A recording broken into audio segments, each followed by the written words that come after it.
تحذير بقى كده من اول الفيديو ان الفيديو دوت مش لاصحاب القلوب الضعيفه خالص. جمد قلبك واتفرج معانا على الجمال دوت في رحله البحث عن التراث واللقمه الحلوه. رحنا علشان نجيب لكم اكله من التراث الشعب المصري بتاعنا، احلى اكله بنحبها من زمان بالذات في الشتاء وفي كل وقت بنحب ناكلها. واحنا دلوقتي من قدام محل موسى بتاع الكسكسي، محل قديم قوي قوي في مكانه من اكتر من 30 سنه. ويا سلام بقى لما تجتمع الخبره كده مع الصنعه ويقدم الحاجه بشياكه وبنظافه ما شاء الله. عندهم كل حاجه بلدي من اول البليله والقشطه واللبن وكل حاجه جميله ما شاء الله، حاجه تفتح النفس وحاجه مبهره جدا. يا ريت الناس كلها تروح تجرب الكسكسي من عند موسى. ويا سلام على شكل اللبن وهو نازل، الله اكبر ما شاء الله. بصراحه الكسكسي بتاع عم موسى ما يعلاش عليه بصراحه، هو راجل كويس ومحترم بصراحه، وحاجته كويسه بصراحه. انا دايما على طول، انا زبون هنا دايما بصراحه. لا ده بقالي سنين من ايام عم موسى، من ايام العربيه. انا عجبني عنده ان كل حاجه بلدي، يعني لسه بلدي. لا لا لا لا بصراحه لا يعلى عليه، كل حاجه بلدي بصراحه لا يعلى عليه بصراحه. ربنا يخليك، ربنا يخليك، ربنا يخليك. ايه رايك في الكسكسي بتاع موسى؟ جميل، حاجه حلوه، حاجه حلوه ومن زمان. اكتر حاجه بقى بتعجبك هنا ايه، السعر ولا الجوده ولا الجوده والكميه؟ لا السعر حلو بامانه والكميه حلوه. الله صل على النبي حبيبي. ايه رايك في الكسكسي بتاع عبد الله؟ حلو بامانه. والله تيجي على طول؟ ايوه باجي على طول، كل يوم باجي هنا. تفرق الكسكسي من الصيف للشتاء ولا بتشتري على طول؟ بشتري على طول. عارف انا بيعجبك الكسكسي؟ اكتر حاجه طعمها حلو ايه؟ اللبن والكسكسي وكل حاجه فعلا. ايه رايك في الكسكسي بتاع عم موسى؟ ده موت. حلو. اكتر حاجه بتعجبك في الكسكسي ايه؟ كل حاجه بتعجبني فيه. بيحط قشطه بلدي صح؟ في ناس كتير قالت لي تعالى جرب من عنده. لا تعالى جرب. الف انا وشفت.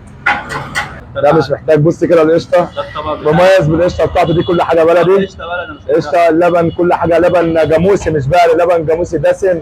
كل حاجه هنا هو اللي بيعملها، ما يجيبش حاجه جاهزه وتبيع كتجاره، لا ده دي واخدها اكبر عن جدا. الطبق دوت بيبدا معاك من 15 20 25 30. بص القشطه المميزه، شوف القشطه البلدي، خير القشطه عامل ازاي. وش القشطه داخل على كام سنه، 30 ولا 40 سنه خبره. يعني انا بقول لك انا اتولدت عندي 25 سنه، موسى ده موجود. خش بقى الكسكسي بتاع عم موسى، الله اكبر على الريحه. صلى على النبي، كميه لبن الله اكبر. كسكسي مليان لبن، شغال بلبن بلدي وشغال بقشطه بلدي. كسكسي مش الشتا بس يا جدعان، الكسكسي في اي وقت بيتاكل، حاجه في منتهى الجمال. واحلى حاجه عندهم ان هم بيحطوا لبن بلدي، بيحطوا قشطه بلدي بالصلاه على النبي، كل حاجه عندهم بلدي الله اكبر. كسكسي بقى ليه طعم ومرمل كده، بص كده على الجمال.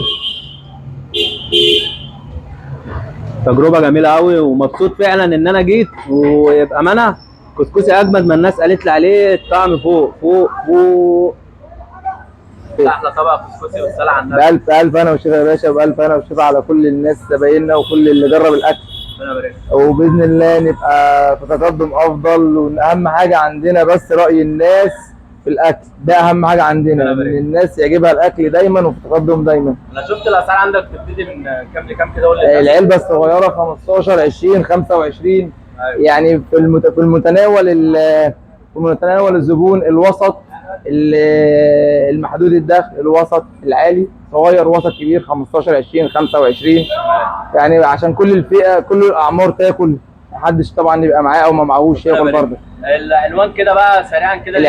العنوان محل موسى، محل كسكسي وبليله موسى الشعراوي القديم، عزبة عبد الكريم، شارع 6 بوابه 6 كريستال.